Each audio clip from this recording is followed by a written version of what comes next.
Bonjour à tous. Salut. Bonjour. Bonjour. Bonjour à tous Paul, et bonjour Francis. C'est un réel plaisir de vous avoir à cette 4e édition du Chaka Biarritz. Je voulais déjà vous remercier de prendre le temps d'animer certaines conférences pour ton pitch aussi à la cérémonie d'ouverture. Il a duré moins d'une demi-heure. Ouais, Déjà bravo. Ça a été très dur. Et pour bravo moi, pour j'ai le fait petit beaucoup leçon de d'efforts. guitare aussi de la Ouais. cérémonie d'ouverture. J'ai C'était kiffé. très sympa. Ouais.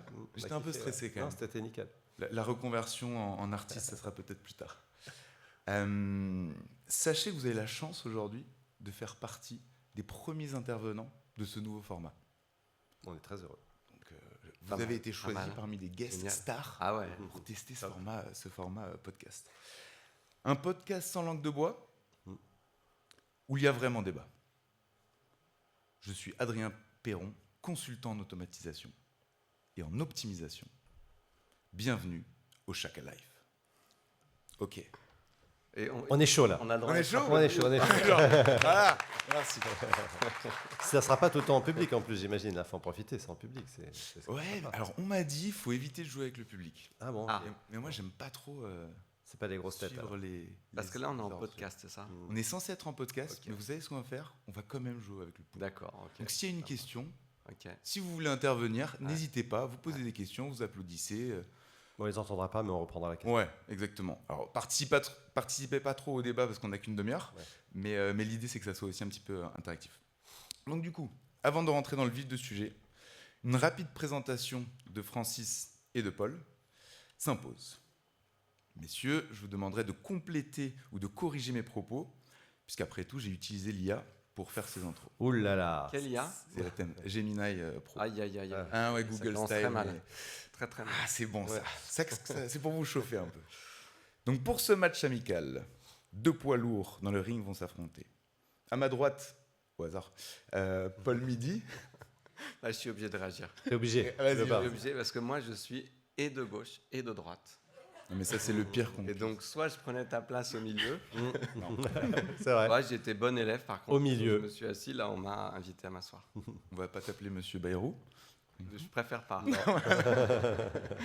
Chacun son identité politique. Chacun son identité politique. Oh. Ah, on va pouvoir faire des petites blagues, les gars. Merci.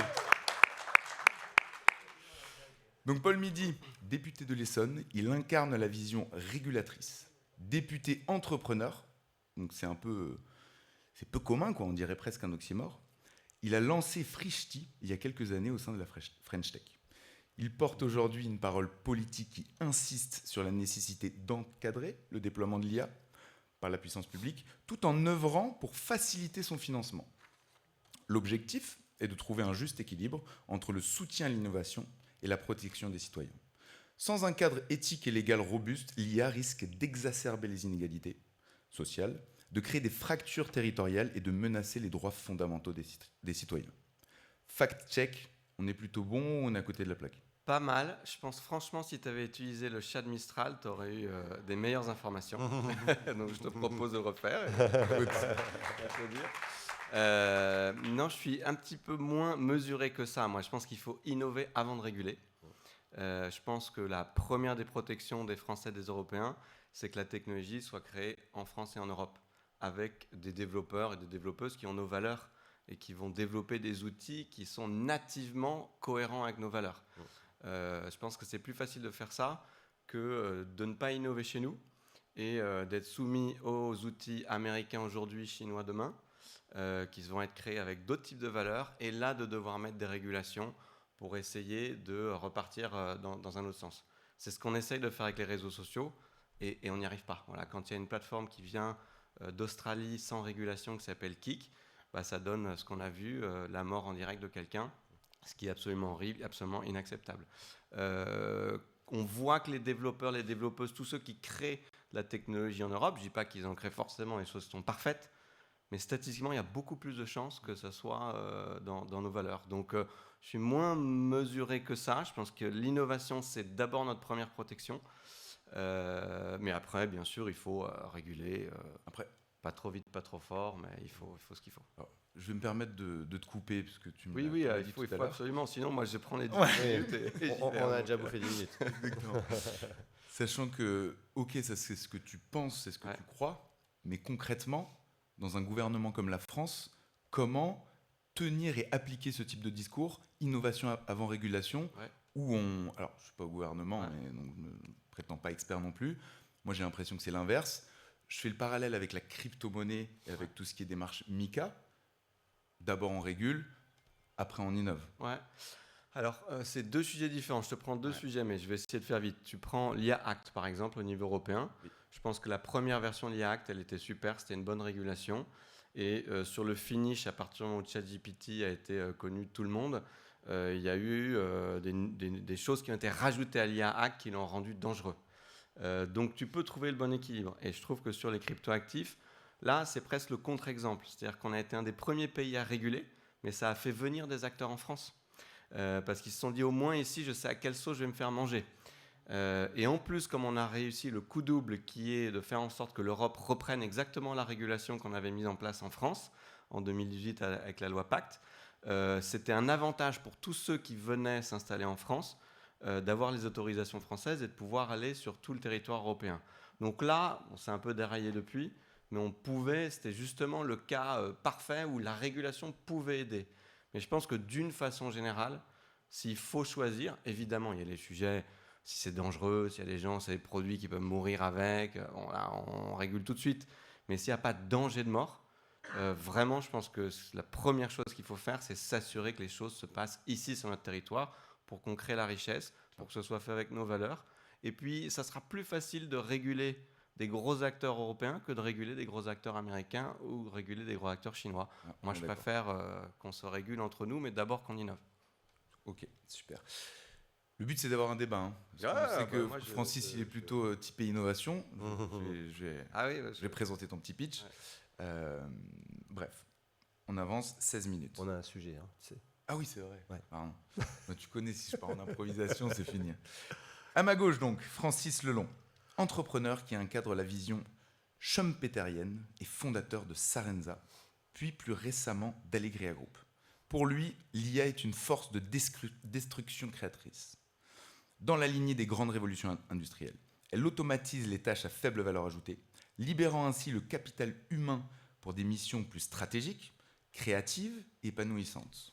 Dans cette perspective, la solution aux turbulences de la transition ne réside pas dans une planification étatique, mais dans l'agilité du marché, la formation continue et l'initiative individuelle pour s'adapter aux nouveaux métiers qui émergeront inévitablement.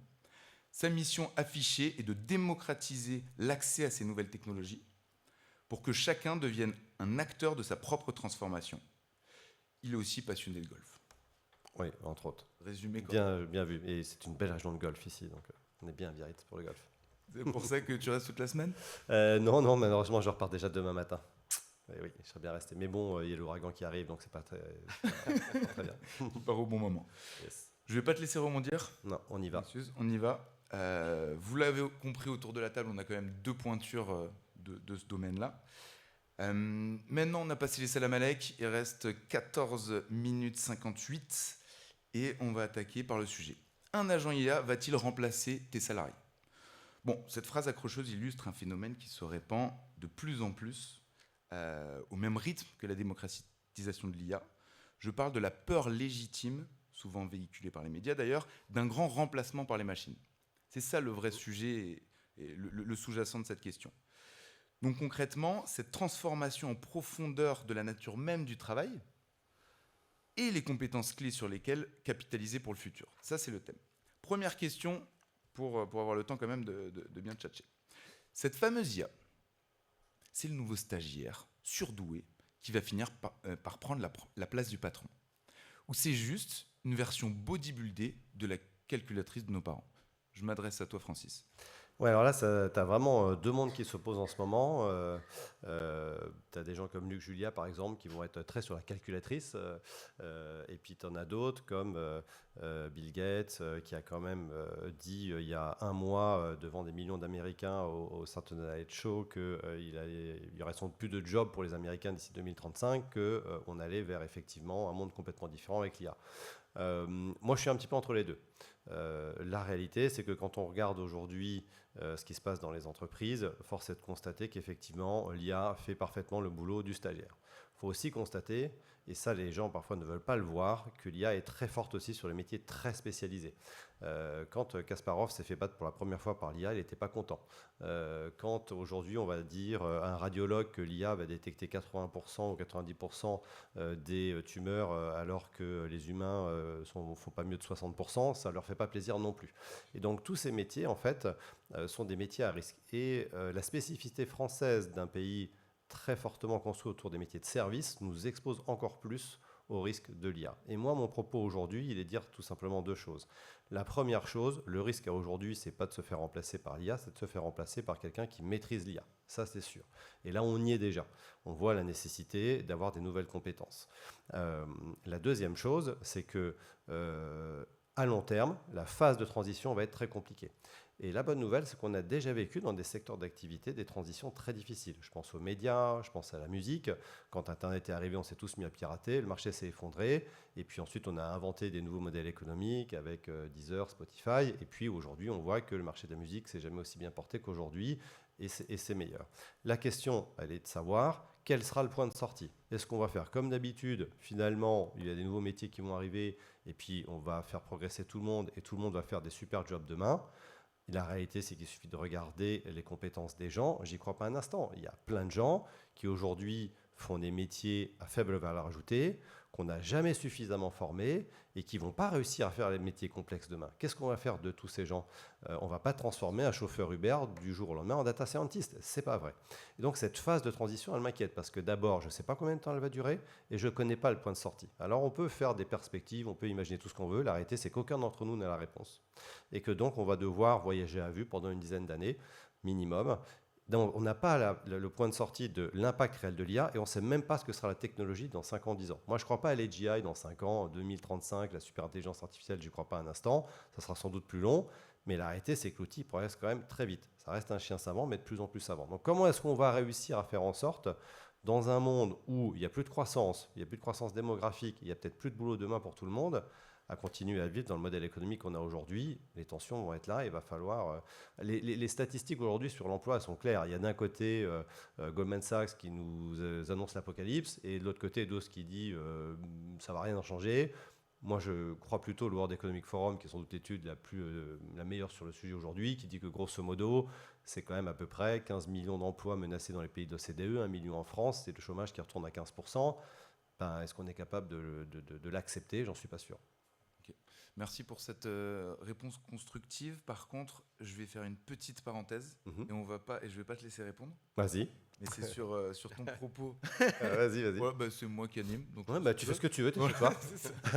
Paul répondra pour moi. Non, tu as fait la transition pour moi. C'est que tu as parlé du secteur de la musique. Bon, raté, je suis un passionné de musique. Ouais. Et en l'occurrence... On a vu ça hier. Voilà. Alors, on a vu ça hier. Ouais. Pas forcément une expertise dans la compétence, mais en tout cas, j'écoute beaucoup. Et ce que tu as mentionné sur le fait que le secteur de la musique se porte bien, c'est vrai pour les grosses entreprises et d'un point de vue business, pas pour les artistes émergents. Et on est en train d'imaginer d'autres modèles. Je suis pas tout d'accord, mais on fera ce débat. Avec un apéro avec plaisir.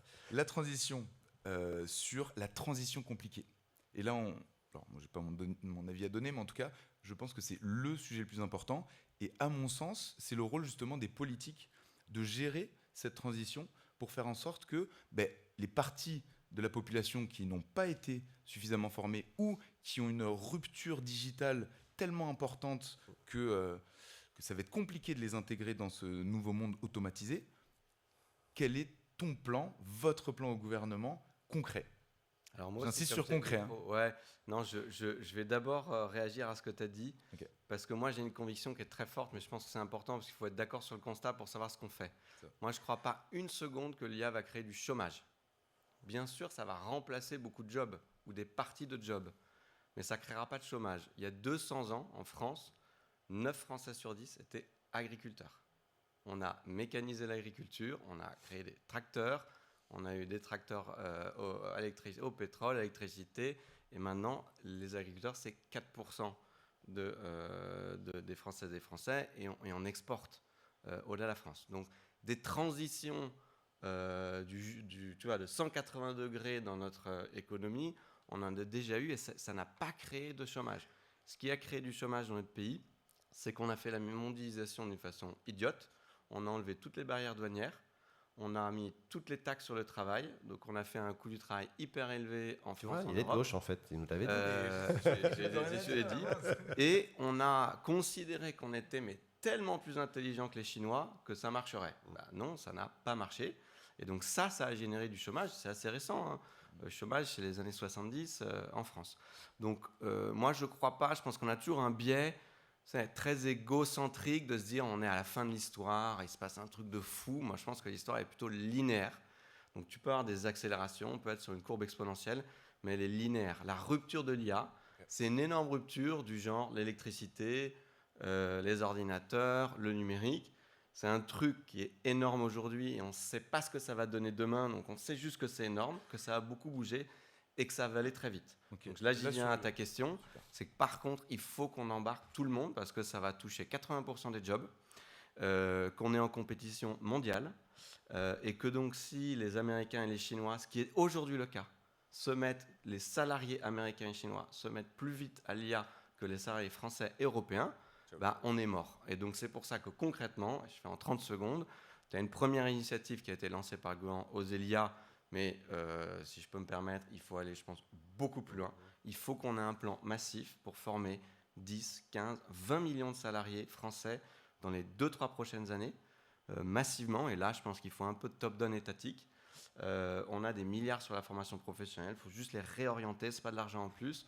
Et que tout le monde y passe parce que ça va toucher tous les métiers. Et je pense qu'il y a des gens, moi je vois dans tous les métiers, qui ont envie, il y a cette appétence, on en est encore dans le truc positif de j'ai envie de faire partie du game, mais dans un moment, on va être dans ok, c'est quoi ce truc qui est en train de tuer mon job et je veux plus faire partie de l'aventure. Donc il faut qu'on embarque. Mais Paul, moi j'entends complètement ça, c'est super dans la théorie. Le problème de la pratique, c'est que quand on est dans un pays qui n'est pas capable de créer plus de 1 ou 2% de croissance, c'est purement mathématique, tu peux le prendre d'un point de vue macro, micro.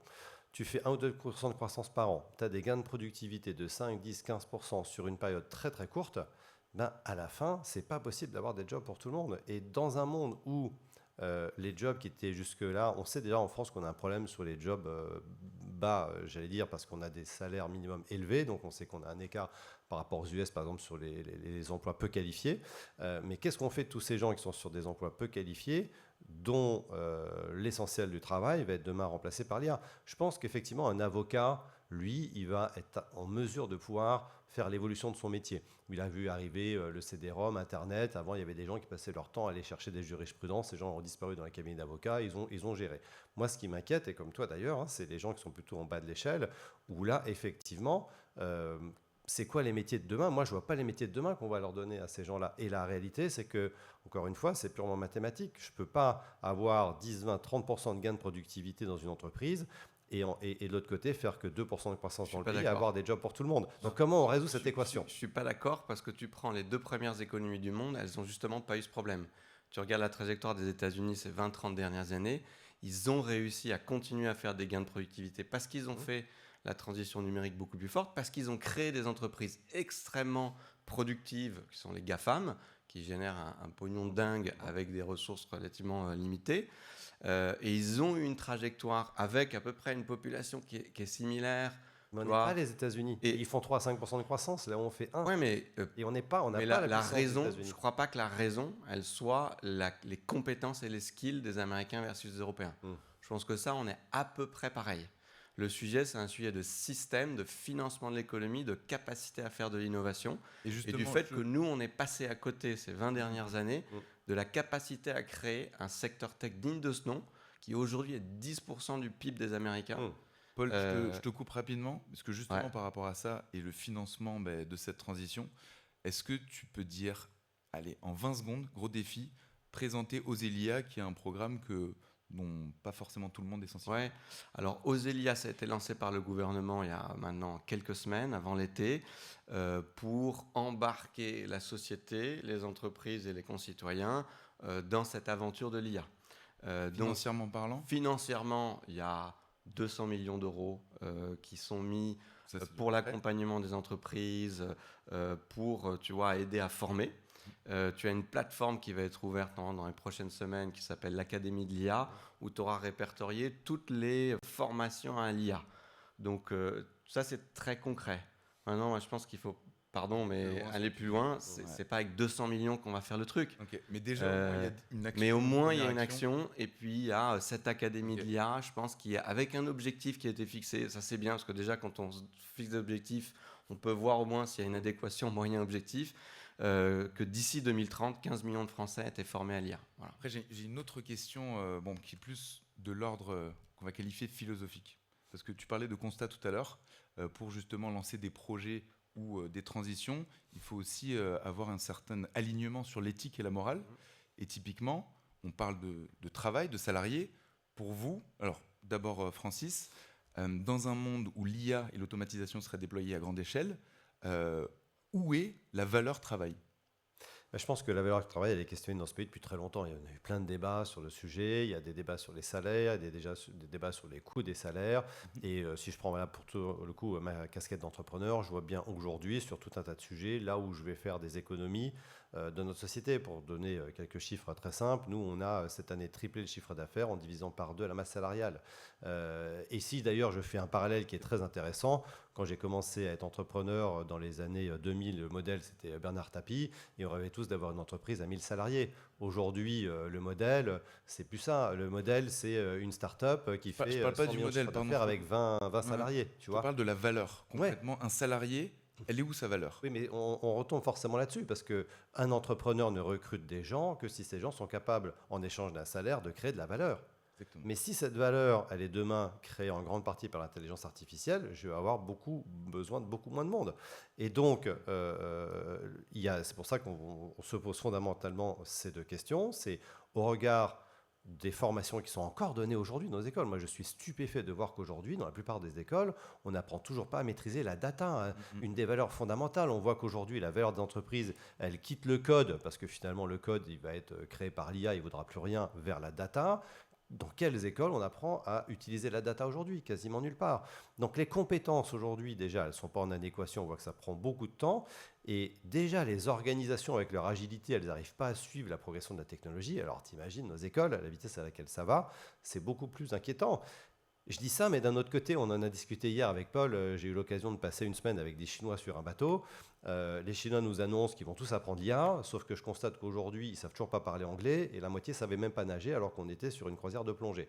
Ce qui est quand même assez drôle. Donc, il faut aussi faire attention aux effets d'annonce. D'accord ? Il y a beaucoup d'effets d'annonce dans tout ça. Moi, là où je te rejoins, c'est qu'on a en France un socle de formation généraliste qui reste de très bonne qualité. On a des gens... Et je pense que les Français ont compris qu'on allait apprendre maintenant tout au long de notre vie. Et nous, on le voit, on a chez Allegria aujourd'hui plus de 10 000 apprenants qui ont pour 90% d'entre eux payé leur formation par eux-mêmes. C'est-à-dire que je ne suis pas allé chercher l'OPCO, je ne suis pas allé chercher le CPF, le machin, parce qu'ils ont la conviction que c'est bon pour eux. Donc les Français aujourd'hui, ils ont conscience de ça. Et pourquoi les gens viennent se former chez moi aujourd'hui ? Parce que les boîtes ne les forment pas. Et c'est là le deuxième élément, c'est-à-dire que je pense que la responsabilité de la valeur travail, c'est de faire en sorte que chaque entrepreneur aujourd'hui dans son entreprise décide de former ses collaborateurs parce qu'il n'obtiendra les gains de productivité qu'à condition que ça ruisselle la compétence dans l'ensemble des collaborateurs. Il faut avoir cette conviction-là et on le voit dans toutes les études, la base, c'est la formation. Il faut qu'on y passe. Moi, j'ai été formé à Word, Excel, PowerPoint de les années 90. Bon ben voilà, maintenant c'est obsolète. Voilà, maintenant il faut passer à une nouvelle stack technique. Il faut juste tous s'y mettre. Par contre, est-ce que ce sera suffisant d'un point de vue macro pour absorber cette gain de productivité ? C'est là où on n'est pas d'accord. Moi, je pense que malheureusement, ça va quand même sans doute créer un peu de chômage. Merci déjà pour cette conclusion finalement avec une vision très entrepreneuriale appliquée à l'entreprise. Si je prends un peu du recul sur l'importance finalement, parce que ça fait déjà une demi-heure, l'importance de la formation, elle est à plusieurs échelles. Tu as parlé des écoles, tu l'as abordé, ça c'est très important. En France, on a l'impression d'avoir un gap monstre entre la perception de l'outil et la transmission de compétences. Donc il y a cette notion de l'action au niveau de l'école, l'action au niveau des entreprises et des entrepreneurs, et l'action aussi, on en a parlé en début, de la population qui est déjà, éloignée du monde digital. Ça, c'est vraiment les trois sujets. Et d'un point de vue régulation, on va quand même shifter. J'aimerais que tu prennes un peu comme ce que vient de faire Francis, une sorte de prise de recul sur l'approche formation, parce qu'on parle de compétences, on parle de métier, et je pense qu'on est tous alignés sur le fait que tout à chacun, on va devoir se former et s'adapter, c'est le propre de l'homme d'ailleurs. Comment, d'un point de vue étatique, tu peux accompagner, vous pouvez plutôt accompagner cette formation à ces 3 échelles? Si je reprends les 3 échelles, à l'école, c'est très simple. Il faut mettre les élèves dès le plus jeune âge sur tous ces outils, qu'ils soient numériques ou IA. Ne pas en avoir peur, faire absolument l'inverse de ce qu'a fait au début Sciences Po, qui était d'interdire l'utilisation des outils IA. Vous allez devenir débile. Non, donc ça, il faut que ce soit le plus vite possible, à fond, et que ça soit... Voilà. Ce n'est pas forcément toujours les bons outils pour apprendre, mais il faut que ces outils soient utilisés, qu'on apprenne tous les élèves à être évidemment complètement à l'aise avec ça. Et ça, ça commence. Je ne suis pas trop stressé là-dessus, ça se fait naturellement. Et de fait, les jeunes qui sont en études, ils ont un téléphone, ils ne le font pas eux-mêmes. Donc vraiment, Pas toujours très bien, pas toujours très bien. Croient à savoir maîtriser, puis en je pense fait, qu'il faut, c'est plutôt exactement là où il faut plutôt jouer. C'est de la même façon qu'on a un code de la route, qu'on apprend à conduire, les règles et dangers. Il faut apprendre les règles et dangers dans le monde numérique. Et c'est là où je pense qu'on n'est pas bon. Voilà. Mais tu vois, l'accès aux outils, je pense, c'est assez facile. Après, pour moi, l'urgence, c'est les salariés actuels. Parce que la compétition, elle est très rapide, ça se fait maintenant, c'est une question de semaines, de mois, de jours, de mois. Et les gens qui cherchent un emploi, aujourd'hui, s'ils cherchent un emploi sans savoir utiliser ces outils, ils vont se faire passer devant par les gens qui savent utiliser ces outils. Et là, on a un système de formation professionnelle qui est organisé, les entreprises payent pour ça, il y a tout un système, c'est des dizaines de milliards d'euros.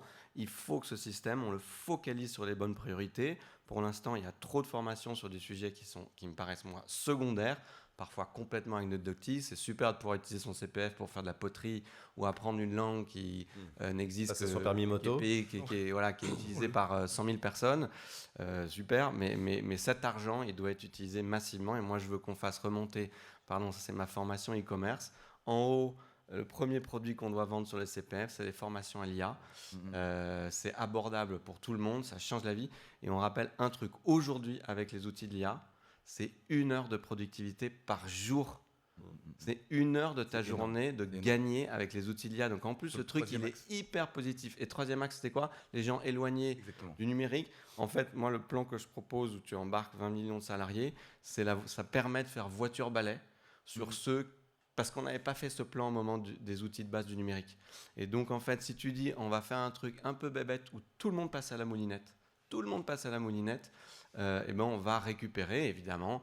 D'abord, tu t'assures que les gens sachent utiliser un ordinateur, tu fais step la by base, step. et tu fais step by step. Et j'allais dire, tu utilises des IA qui vont s'adapter. Bien sûr, le truc positif de l'IA, c'est que la barrière à l'entrée, elle est moins difficile que, souviens-toi, au début, un ordinateur, une souris, il fallait cliquer sur des boîtes, c'était hyper conceptuel. Franchement, là, l'intelligence artificielle, tu lui parles en communication naturelle, donc tu peux ramener plein de gens qui sont moins dans ce truc conceptuel et la barrière à l'entrée, elle est plus faible.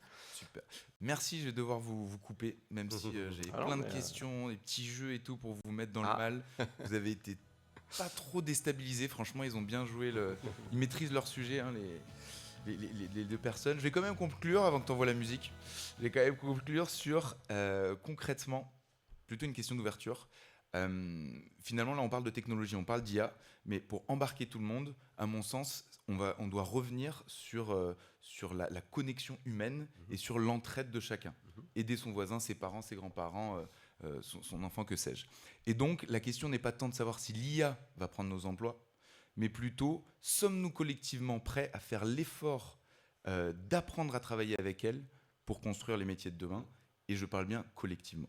Merci d'avoir été là, d'avoir écouté Chaka Life avec Paul Midi et Francis Lelon. Merci à vous tous.